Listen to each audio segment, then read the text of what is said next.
할렐루야. 오늘도 말씀으로 시작하는 여러분을 사랑하고 축복합니다. 말씀 붙드시고 생명의 삶을 사시기 바랍니다. 오늘 말씀은 사사기 2장 1절 11절부터 23절입니다. 사사기 2장 11절부터 23절까지입니다. 사사기 2장 11절부터 23절까지 교독하도록 하겠습니다. 사사기 2장 11절부터 23절까지 이스라엘 자손이 여호와의 목전에 악을 행하여 바알들을 섬기며 애굽 땅에서 그들을 인도하여 내신 그들의 조상들의 하나님 여호와를 버리고 다른 신들 곧 그들의 주위에 있는 백성의 신들을 따라 그들에게 절하여 여호와를 진노하시게 하였으되 곧 그들이 여호와를 버리고 바알과 아스다롯을 섬겼으므로 여호와께서 이스라엘에게 진노하사 노력하는 자의 손에 넘겨주사 그들이 노력을 당하게 하시며 또 주위에 있는 모든 대적의 손에 팔아 넘기심에 그들이 다시는 대적을 당하지 못하였으며 그들이 어디로 가든지 여호와의 손이 그들에게 재앙을 내리시니 곧 여호와께서 말씀하신 것과 같이 여호와께서 그들에게 맹세하신 것과 같아서 그들의 괴로움이 심하였더라.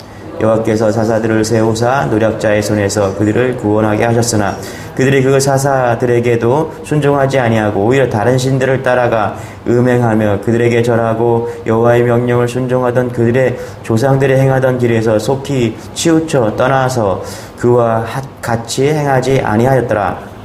여호와께서 그들을 위하여 사사들을 세우실 때에는 그 사사와 함께 하셨고 그 사사가 사는 동안에는 여호와께서 그들을 대적의 손에서 구원하셨으니 이는 그들이 대적의 압박과 괴롭게 함을 받아 슬피 부르짖음으로 여호와께서 뜻을 돌이켰음이거늘 그 사사가 죽은 후에는 그들이 돌이켜 그들의 조상들보다 더욱 타락하여 다른 신들을 따라 섬기며 그들에게 절하고 그들의 행위와 패역한 길을 그치지 아니하였으므로 그래서 이스라엘에게 진노하여 이르시되 이 백성이 내가 그들의 조상들에게 명령한 언약을 어기고 나의 목소리를 순종하지 아니하였은즉 나도 여호수아가 죽을 때에 남겨둔 이방 민족들을 다시는 그들 앞에서 하나도 쫓아내지 아니하리니 이는 이스라엘이 그들의 조상들이 지킨 것 같이 나 여호와의 도를 지켜 행하나 아니하나 그들을 시험하려 함이라 하시니라. 여호와께서 그 이방 민족들을 머물러 두사 그들을 속히 쫓아내지 아니하였으며 여호수아의 길에 넘겨주지 아니하셨더라. 아멘. 네, 오늘 또 사사기 2장인데요. 자, 오늘 본문에서 그것도 여호와의 목전에서 행하였다고 고발하고 있습니다. 말씀이 살아계신 하나님께서 다 보고 계신 그런 상황인데 뻔뻔하게 하나님을 버리고 우상에게 마음을 빼앗긴 그런 이스라엘 백성들, 그것을 오늘 고발하고 있다, 이렇게 보고 있다는 것이죠. 여러분, 사사기에서 가장 많이 나오는 단어가 여호와의 목전에서 악을 행하여 또는 여호와 하나님을 버리고 이런 단어가 나옵니다. 자, 여기 보세요. 11절 12절 같이 한번 읽어보시죠. 시작.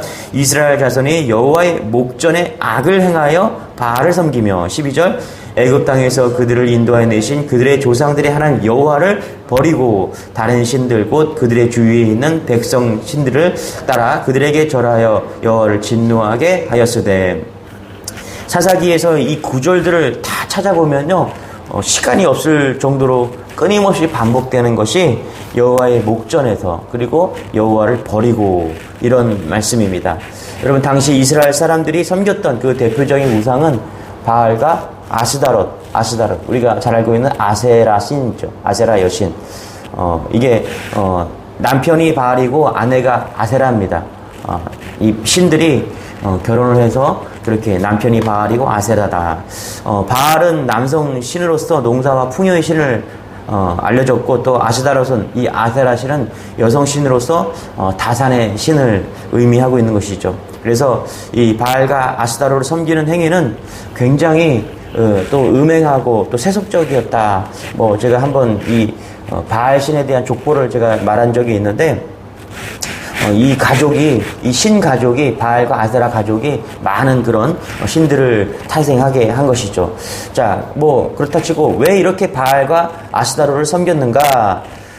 그 핵심이 10절에 있습니다. 우리 2장 10절 다시 한번 읽어볼게요. 시작.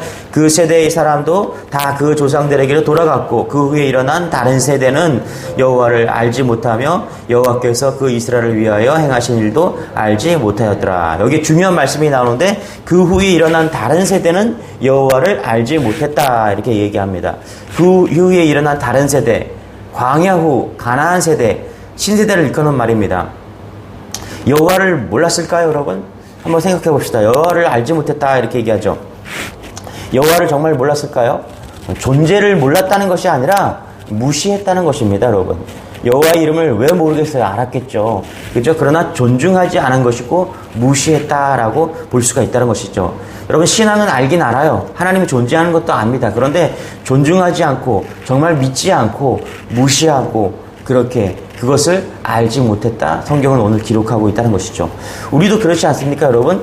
친구가 앞에 있어요. 친구가 앞에 있고 내가 아는 사람이 앞에 있어요. 그런데 그러죠. 나는 너를 모른다. 이렇게 할 때가 있지 않습니까, 여러분? 그게 뭐냐면 무시하는 겁니다. 알긴 아는데 모른다고 그래요. 그게 무시하는 겁니다. 그래서 사무엘상 2장 30절에 보면 나를 존중히 여기는 자를 내가 존중히 여기고 나를 멀리하는 자를 내가 경멸하리라. Those who honor me. 나를 존중하는 자, I will honor. 내가 너를 존중하게 여길 것이다. 이렇게 말하고 있다는 것이죠. 여러분 잊지 마십시오. 하나님을 존중할 때 하나님이 우리를 존중하십니다. 교회는 하나님을 최고로 여기는 존재입니다. 존중하고 하나님으로부터 우리도 존중받게 된다는 것입니다. 그럴 때 역사가 나타나고 하나님의 놀라운 은혜와 역사들이 나타난다는 것입니다. 하나님을 안다는 것은 하나님을 존중한다는 것입니다.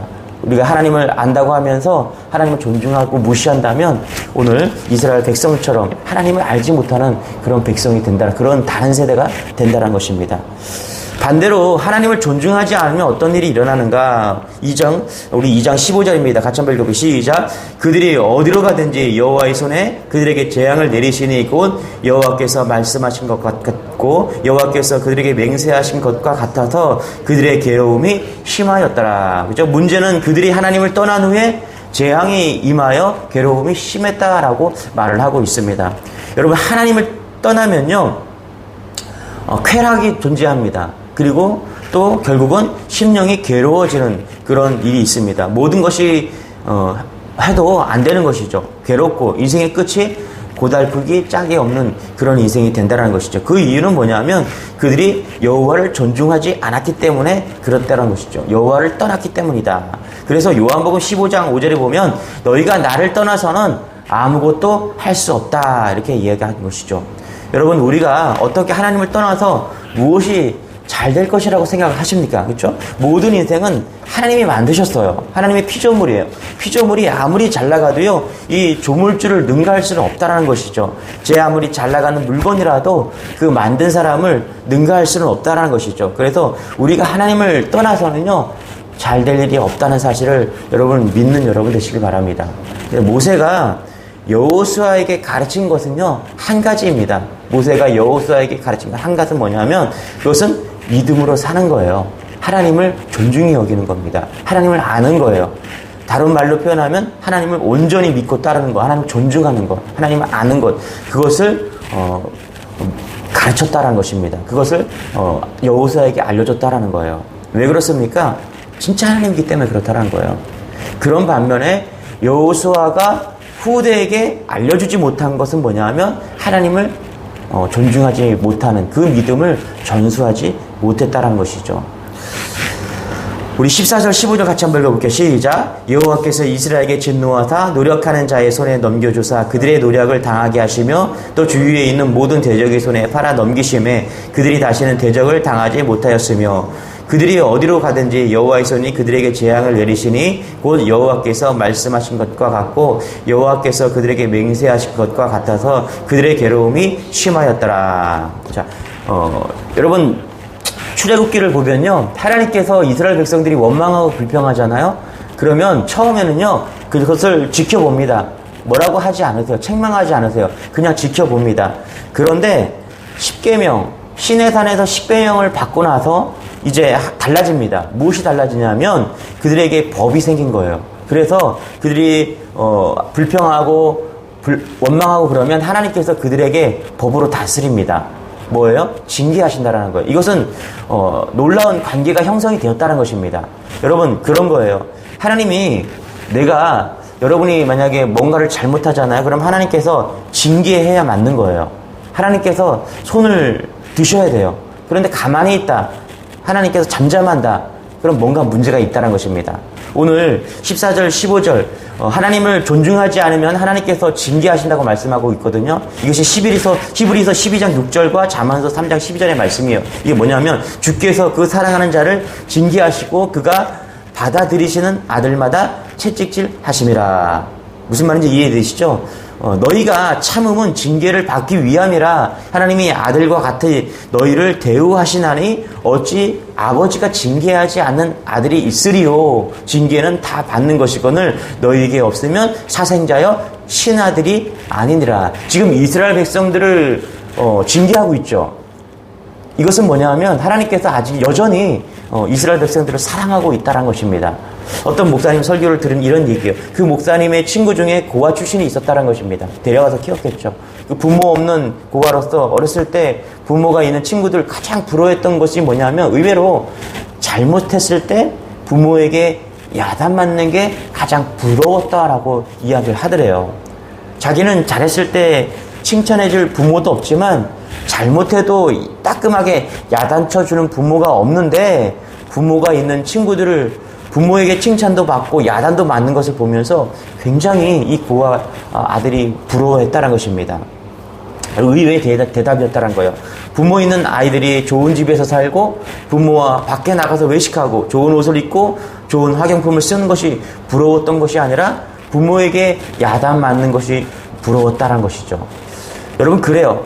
징계, 이게 사랑의 표현이라는 것입니다. 사랑하지 않으면 잘못하든지 말든지 상관하지 않는다라는 거예요. 사랑하기 때문에 혼내고 징계한다는 것입니다. 그래서 우리가 로마서 보면, 로마서 1장 24절에 보면은 하나님의 진짜 심판은 징계가 아니라 내버려 두는 것, 유기하는 것이다 라고 하나님 말씀하고 있다는 것이죠. 여러분, 징계를 좋아할 사람은 없죠. 그렇죠? 그러나 우리가 잘못된 길로 갈 때 하나님께서 징계하신다면 오히려 하나님의 사랑의 표현으로 믿고 회개해야 된다는 것입니다. 하나님을 원망하고 떠날 것이 아니라 하나님께로 돌아와야 된다는 것입니다. 많은 사람들이 하나님을 믿는 근거를 하나님이 과연 복을 주시느냐, 일이 잘 되게 해주시냐, 어려운 일이 생기지 않게 막아주시냐, 거기에 뜻을 둡니다. 그런데 여러분, 그러면 믿음은 그냥 종잡을 수 없이 흔들리게 됩니다. 여러분, 성경을 좀 읽어보십시오. 금방 그렇지 않다는 것을 우리는 알 수 있습니다. 하나님이 사랑하시지만 어려움을 겪고 실패를 하고 징계를 당하는 일이 수도 없이 나옵니다. 여러분, 이것을 어떻게 우리가 이해할 수 있을까? 이것을 분명히 깨달아야 왜 하나님께서 사랑하시면서 징계하시는지 알 수 있다는 것입니다. 그래서 히브리서 12장 10절에 보면 하나님께서는 우리를 자기의 거룩하심에 참여하게 하시려고 우리에게 유익이 되도록 징계하신다라고 말씀하고 있다는 것이죠. 여러분, 하나님의 사랑하는 자녀들은 하나님은 우리에게 축복만 주시는 것이 아니라 징계도 주신다는 사실을 잊지 않는 여러분 되시길 바랍니다. 그리고 그 징계는 반드시 우리에게 유익이 온다라는 것이죠. 그래서 탕자가 돌아온 것만도 아버지에게는 큰 기쁨이었지만요, 아버지의 더 큰 기쁨은요, 돌아온 탕자가 아버지의 아들답게 다시 반듯하게 사는 것을 그 아버지는 보고 싶지 않았겠습니까? 그렇죠? 그래서 우리는 하나님을 믿고 돌아온 탕자처럼 거기에 머물러 있는 것이 중요한 것이 아니라 거룩한 삶으로, 성화된 삶으로 거룩하게 나아가는 것입니다. 그렇게 하나님이 우리를 사랑하셔서 우리를 징계도 하시고 또 사랑도 해주시는 것입니다. 그래서 여러분 점검을 해야 돼요. 뭐를 점검해야 되냐면 나는 점점 거룩하게 변화되어 가고 있는가. 여러분 작년에 내 모습과 완전히 여러분 달라지셨습니까?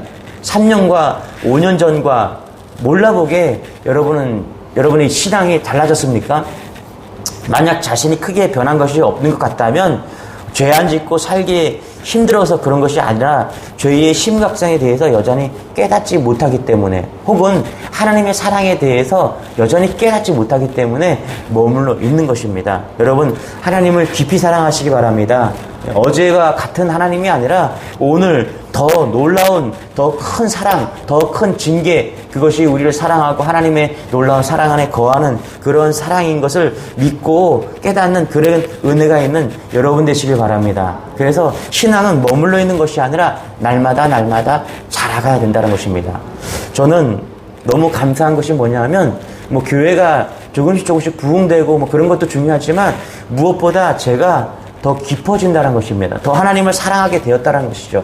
그것이 얼마나 감사한지 모릅니다. 제가 더 하나님을 믿게 되었고 하나님을 더 사랑하게 된다. 이 사랑은요, 날마다 커져가고 있는 거예요. 그것을 제가 깨닫고 있는 것. 제가 늘 얘기하잖아요. 주님의 교회에서 가장 많이 변화된 사람이 저다. 그렇죠? 그것이 얼마나 감사한지 모른다는 거죠. 또 주님의 교회에서 가장 오래 다닌 사람이 저예요.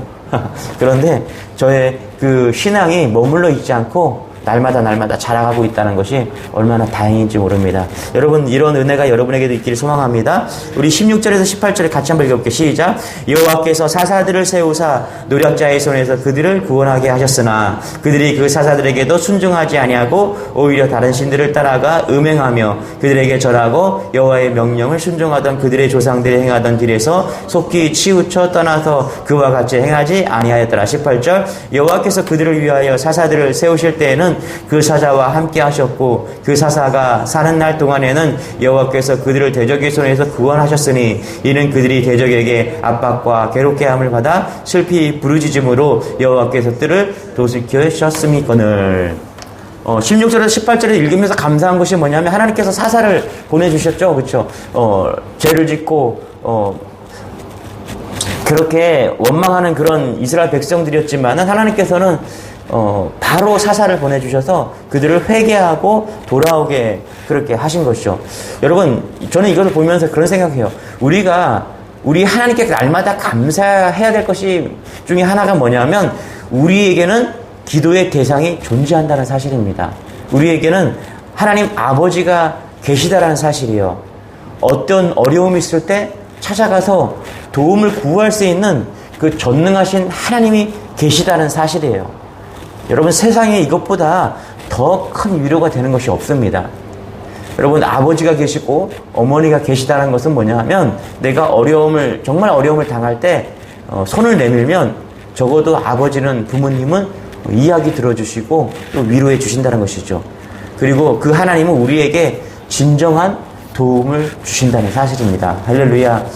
세상의 육의 부모는 위로하고 거기서 끝날 수 있어요. 그런데 하나님께 나아가면요, 하나님은 반드시 우리에게 위로하고 도움을 주신다는 사실을 믿는 여러분 되시기를 믿는 여러분 되시길 바랍니다. 할렐루야. 사사를 보내주셨다는 것은요, 그냥 위로하기 위해서 보내줬던 것이 아닙니다. 무엇이냐면, 그 죄에서, 그 우상에 숭배하는 그 이스라엘 백성들을, 그것을 심판하실 뿐만 아니라 그들을 구원해 주시기 위해서, 건져 주시기 위해서 보내주셨다는 것입니다. 그것이 뭐냐면 여호와 하나님이고 언약 관계에 있는 하나님과의 자녀 관계에서 보내주신 놀라운 은혜라는 것입니다. 이게 다시 한번 말하면 하나님과 언약의 관계에 있었다라는 것이죠. 그래서 구약에서 여호와라고 부르는데 신약에서는 여호와라는 말이 없어요. 그래서 예수님이 여호와 대신 하나님을 뭐라고 부르냐면 아버지라고 이렇게 부르라고 가르쳐 주셨습니다. 아버지. 여러분, 아버지와 자녀의 관계는 놀라운 관계죠. 그렇죠? 이 관계를 떠나서는 이 아버지와 그 관계를 설명할 수가 없습니다. 그러니까 구약에서는 여호와였지만 신약에서는 아버지라고 부른다는 것이죠. 그런데 그냥 보통 아버지가 아닙니다. 이 아버지는 하나님 아버지예요. 그렇기 때문에 우리가 아버지라고 부르기만 하면은 하나님께서는 우리를 어떻게 구원해 주시고 건져 주신다는 것이죠. 그래서 아버지를 구하란 말은 뭐냐면 동네 아저씨 찾지 말라는 거예요. 동네 아줌마 찾지 말라는 거예요. 그와 같이 살지 말라는 것입니다. 이사야의 표현에 의하면 도움을 구하러 애굽으로 가지 말라는 거예요. 누구에게 가야 돼요? 아버지에게 가야 돼요. 그의 이름을 부르면서 아버지에게 가면 하나님께서 우리를 도와주신다는 것이죠. 출애굽기 3장 14절이 너무나 좋아요. 좀 읽어볼게요. 모세에게 이르시되 나는 스스로 있는 자이니라. 또 이르시되 너는 이스라엘 자손에게 이같이 이르기를 스스로 있는 자가 나를 너희에게 보내셨다 하니라. 그 아버지가 누구냐 하면 스스로 있는 그 하나님이라는 것이죠. 그래서 15절에 이렇게 말합니다. 또 하나님이 또 모세에게 이르시되 너는 이스라엘 자손에게 이같이 이르기를 너희 조상의 하나님 여호와 곧 아브라함의 하나님, 이삭의 하나님, 야곱의 하나님께서 나를 너희에게 보내셨다 하라. 이는 나의 영원한 이름으로 대대로 기억할 나의 호칭원이라. 그렇죠? 우리가 부르시는 그 하나님, 약속의 하나님이시라는 것입니다. 할렐루야. 능력의 하나님이시라는 거예요. 다시 말하면 하나님은 이름값을 하는 그런 하나님이라는 겁니다.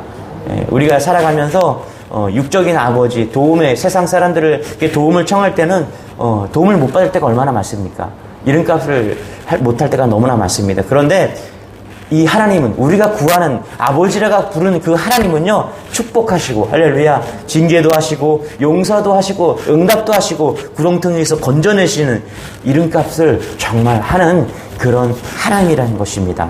여러분, 오늘 하루도 이 좋으신 하나님, 능력의 하나님, 그 하나님을 꽉 붙잡고 승리하는 여러분 되시길 바랍니다. 구원의 하나님이 되시고, 또 여러분을 건져주시고, 또 모든 문제를 해결해 주시는 그런 놀라운 하나님이 되실 것입니다. 그런 하나님을 믿고 오늘도 승리하는 여러분 되시길 축원합니다. 기도하겠습니다. 하나님 감사합니다.